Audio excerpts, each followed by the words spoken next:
Hey everyone, welcome back to Corporate Decoder, the place where we unpack those dense corporate filings and find the real story. And let me tell you, Zhuoxun Hongtu Inc.'s latest report is quite the puzzle, a tale of shrinking revenues and, well, let's just say not much profit.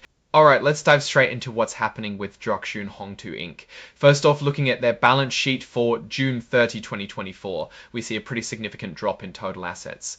They went from over 118,000 down to around 84,000. That's a big decrease, suggesting they've shed assets or their value has fallen. On the flip side, their liabilities have actually gone up from about 16.7 million to over 17, gone up from about 16.7 million to over 17.5 million.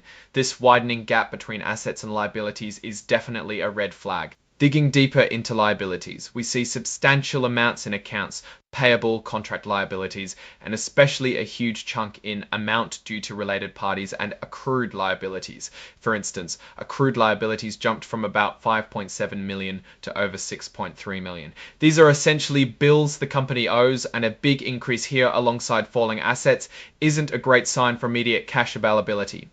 Now let's talk about the actual business performance. For the 3 months ending June 30, 2025, their revenue plummeted. They brought in just $477, a massive drop from $13,833 in the same period last year. Imagine going from making decent change to pocketing less than $500 in 3 months. That's a tough quarter. Even more concerning is that their cost to generate that tiny bit of revenue was almost double at $900. So they actually lost money on every sale, contributing to a gross loss of $503. This is a clear sign that the core business isn't making money right now. Their operating expenses are also significant. Selling expenses dropped, but general and administrative expenses remain high.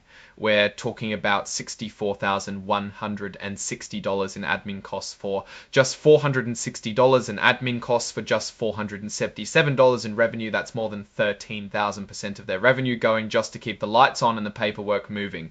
This massive overhead relative to income is a major drain. Putting it all together, their net loss for that 3-month period was $346,063. That's a substantial loss when your revenue is practically zero.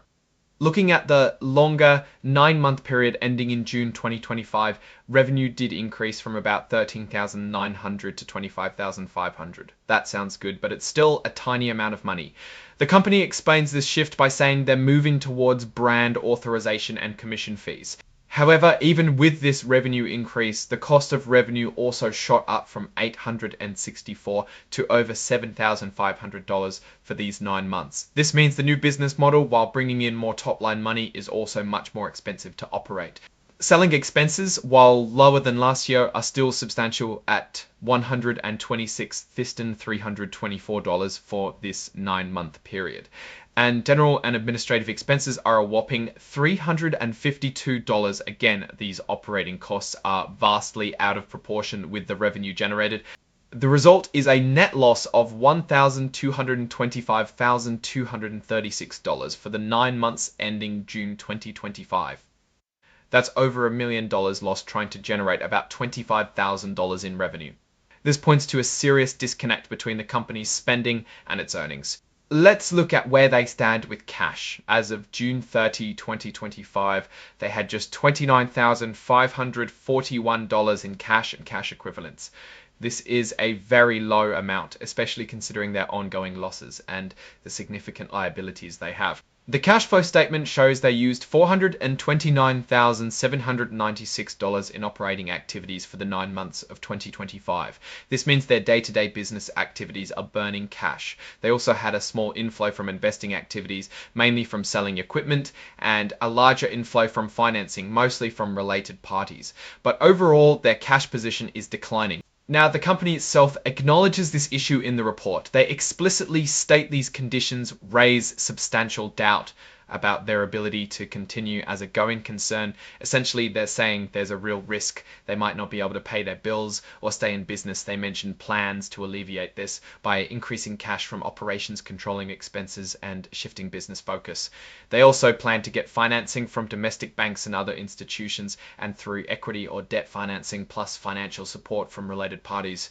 However, they admit they might not be able to get this financing, and that failure to do so could mean curtailing operations or even shutting down.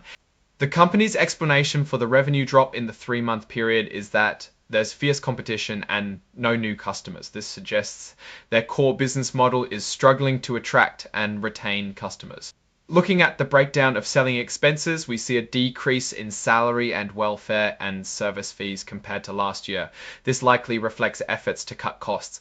Similarly, general and administrative expenses also fell significantly, with notable decreases in chairman's salary and professional fees.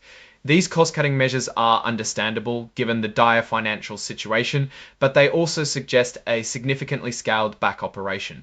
Interestingly, there's no income tax benefit or expense reported for these periods, which is common for companies with losses.